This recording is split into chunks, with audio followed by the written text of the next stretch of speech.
Hi everybody. This video reviews some important themes and conversations in Volume 1 of Emma. I won't be going over every question that I gave you to think about as you were reading Volume 1, but I do want to hit a few of the key questions and a few key passages to help you begin to make sense of some of the characters and themes that we'll be talking about as we read the novel. The first question I want to talk about is actually the last one that I gave you, which hits on a theme that we've been talking about throughout this class, which is the social expectations for women. So the question that I gave you has to do with a conversation in which Emma tells Harriet that she never intends to marry. And the questions I wanted you to think about were what specific reasons she gives for never wanting to marry, and then also what this conversation reveals about the difference in her situation and the situation of the Bennet sisters in Pride and Prejudice. Before we talk about these questions, I want to just go over a couple of the things that Emma says in this conversation. So the first thing she tells Harriet, and I'll read this passage, is, "I have none of the usual inducements of women to marry. Were I to fall in love, indeed, it would be a different thing. But I have never been in love. It is not my way or my nature, and I do not think I ever shall. And without love, I am sure, I would be a fool to change such a situation as mine. Fortune I do not want. Employment I do not want. Consequence I do not want. I believe few married women are half as much mistress of their husband's house as I am of Hartfield, and never, never could I be expected to be so truly beloved and important, so always first and always right in any man's eyes as I am in my father's." So in this passage, we first of all see that Emma is, fairly wealthy. She has fortune. So she's clearly sort of different from the Bennet sisters in that way. And that the Bennet sisters, people like Elizabeth, Jane, Lydia, Kitty, Mary, all need to marry if they want to have any sort of financial independence at all when they, after their father dies. So she's unlike them in that way. She's unlike them in that she has control over the house, so there's not someone else ruling the house. She, has control over the house, control over the household. And she also has social importance aside from a husband. So she has consequences in the community. People respect her, and they'll continue to respect her even after her father dies. So whereas the Bennet sisters need to marry in order to have any kind of money or any kind of home, or any sort of control over their life, Emma doesn't have any of that. She doesn't need any of that. So she doesn't need to marry. There isn't this question of who's she going to marry, and whether or not she marries isn't as big of a deal for her. The only reason that she would really need to marry is if she fell in love. So there's no other sort of social pressures on her to marry in that kind of way. The other passage I want to talk about that has to do with this is just a little bit later in this conversation, in which Harriet tells her, "You'll be an old maid, and that's so dreadful."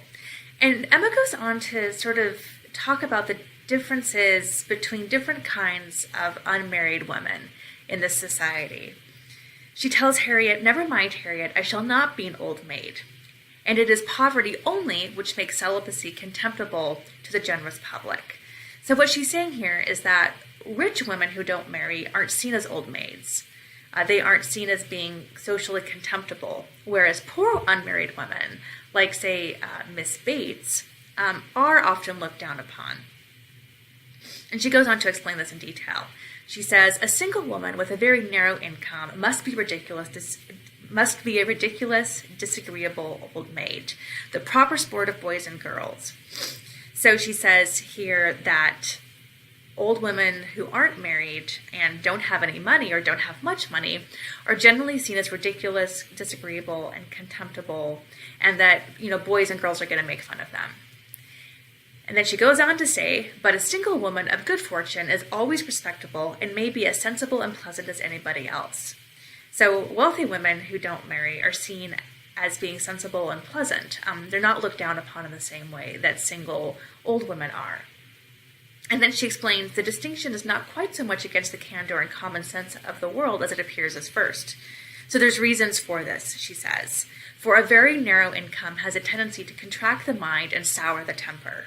Those who can barely live and who can live perforce on a very small and generally very inferior, for those who live on a very small and generally very inferior income, society may well be illiberal and cross. So those who don't have any money and therefore have to basically be alone and be by themselves and don't have any reason to sort of have any enjoyment in life, they're obviously probably going to be sort of cranky and difficult to get along with because they don't have any pleasures in life. So of course they're going to be cranky, she says.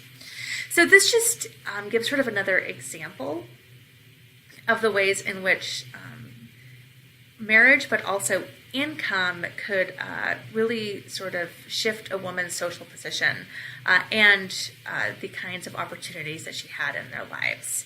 Emma, of course, is never going to be this kind of woman, but this kind of old maid that she's talking about is precisely the kind of woman that the Bennet sisters may have ended up as, or as someone like Charlotte Lucas could have ended up as in Pride and Prejudice. All right, so the other thing I want to talk about a little bit is the character of Emma herself. And I want to look specifically at a couple of conversations. One of those conversations, and a conversation I asked you to pay attention to, is a disagreement between Mr. Knightley and Mrs. Weston about Emma's friendship with Harriet. So I asked you to think about which position each character took, why they took that position, and then also to begin to sort of develop your own opinion on who you thought was right. I'll let you debate who you thought was right in the discussions, but I do want to go over just a few parts of this conversation to begin to sort of delineate how different characters perceive Emma and how they perceive Emma's friendship with Harriet. So as part of this conversation, Mrs. Weston takes Emma's side and says basically that Emma's relationship, her friendship with Harriet, is probably a good thing. So she tells Mr. Knightley, "You are too much used to live alone, that you do not know the value of a companion, and perhaps no man can be a good judge of the comfort of a woman feels in the society of one of her own sex, after being used to it all her life." So she's saying, first of all, this is a good thing for Emma because, Emma's going to be lonely, and Mr. Knightley doesn't understand how important it is, especially for, women who are used to having a companion and to have a friend, to have, people around them. And then she says, "I can imagine your objection to Harriet Smith. She's not the superior young woman which Emma's friend ought to be. But on the other hand, as Emma wants to see her better informed, it will be an inducement to her to read more herself. They will read together. She means it, I know. So what Mrs. Weston is saying here is that because Harriet is sort of inferior to Emma, she's not as well educated, she's probably not as intelligent, she's not as quick or as reasonable or as rational as Emma. Because Emma wants to see her sort of improved, wants to see her mind improved, that's going to motivate Emma to study more herself, to read more herself, and in doing that, Emma's going to become more well-informed and also going to sort of cultivate her mind as well. Mr. Knightley, however, has a different opinion. So Mr. Knightley says she, and by she, he means Harriet, is to flatter her in all her ways, and so much the worse because undesigned.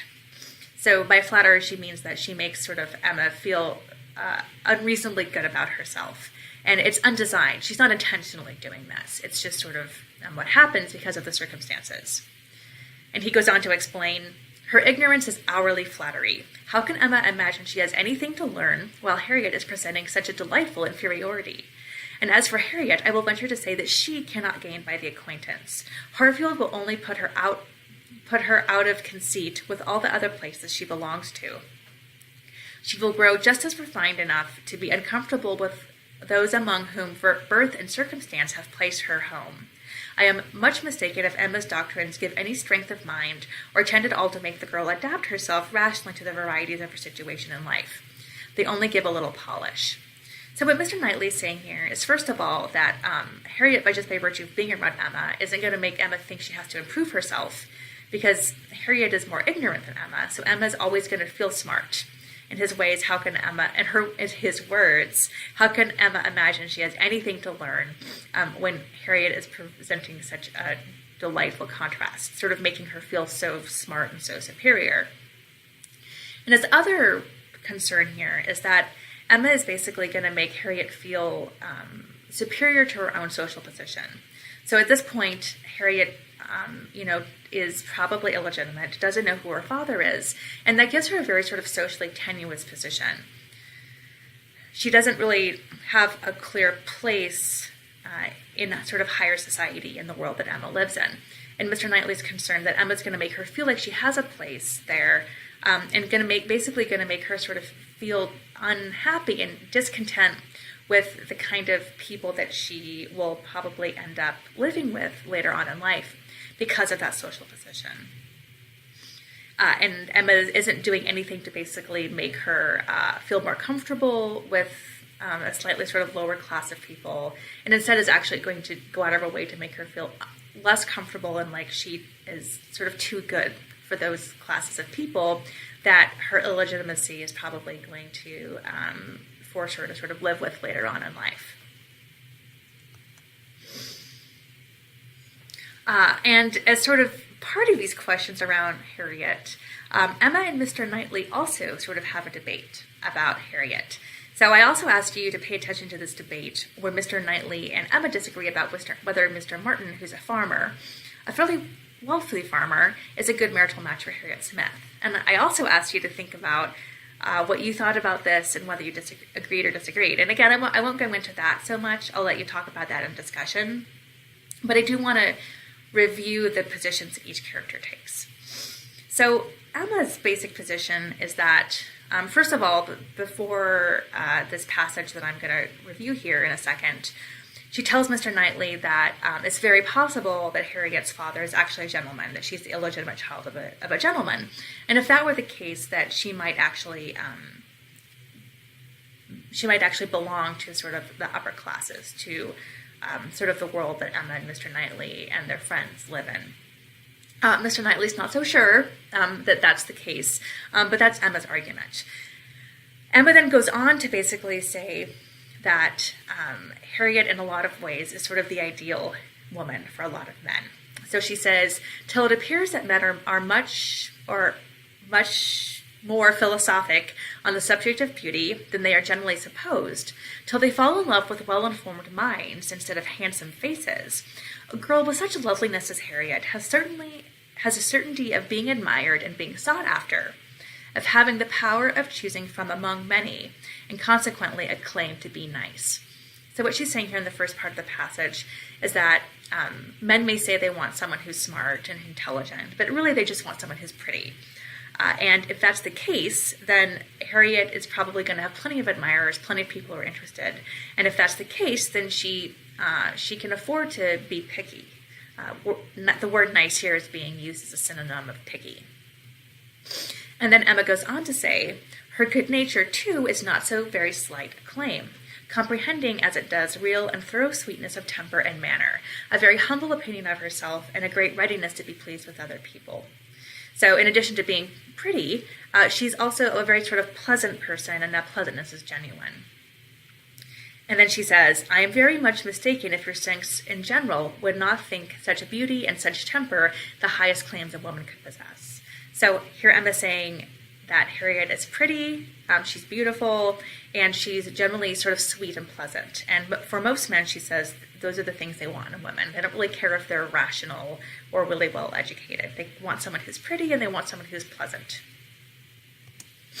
Mr. Knightley, however, has a different position on this. He says, Miss Harriet Smith might not find offers of marriage flow in so fast, though she is a very pretty girl. Men of sense, whatever you may choose to say, do not want silly wives. Men of family would not be very fond of connecting themselves with a girl of such obscurity, and most prudent men would be afraid of the inconvenience and disgrace they might be involved in when the mystery of her parentage is revealed. Let her marry Robert Martin, and she is safe, respectable, and happy forever. So in this passage, Mr. Knightley is essentially saying that although she's pretty, Harriet Smith really can't afford to be picky when it comes to men. Even if she is pretty, men are going to want someone who's not silly, who's sort of smart and rational, and it's going to be very important to them to know that the family of the woman they're marrying, is a respectable family, that they know who her parents are, and that she has that sort of social stature. And he says that sort of reasonable men and prudent men, that's going to be important to them, especially in those sort of upper classes. And he says, let her marry Robert Martin, who's a fairly wealthy farmer, and she will be safe, respectable, and happy. So, she shouldn't aim any higher than Robert Martin, because men who are sort of in a higher social class than Robert Martin are going to be scared away by her illegitimacy, and she doesn't necessarily have that much more than prettiness to recommend her anyway. And then, after sort of thinking for a while, Mr. Knightley realizes that Emma might be wanting to set up Harriet with Mr. Elton. And Emma, of course, doesn't say that she is, but that's, in fact, what she's trying to do, and what she's been sort of planning all along. And so Mr. Knightley, sort of going on the assumption that that's probably what Emma's thinking, says, depend upon it, Elton will not do. Elton is a very good sort of man, and a very respectable vicar in Highbury, but not at all likely to make an imprudent match. He knows the value of an good income as well as anybody. Elton may talk sentimentally, but he will act rationally. So here we see Mr. Knightley basically saying that though Mr. Elton may sort of appear to be a kind of person who could be carried away by his sort of love and affection for a woman, he's actually a very prudent man and a very sensible man who's very much attuned to things like financial status and social status. And what we see here is sort of the beginnings of an indication that Mr. Knightley is actually much better at reading people than Emma is. So Emma has been making all these sort of plans about Mr. Elton and Harriet, and thinking that Mr. Elton, will sort of easily dismiss Harriet's family situation and her lack of money because she's sort of, pretty and good-natured. And Mr. Knightley is saying that that's not really what motivates Mr. Elton. And in doing so, Mr. Knightley is actually showing a sort of better understanding of people's characters and a better ability to read people's personality and characters than Emma is.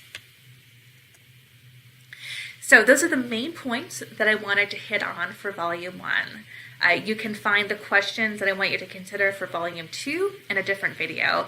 And if you have any questions about these passages or any of the other questions that I asked you to think about in Volume 1, feel free to send me an email or set up a meeting.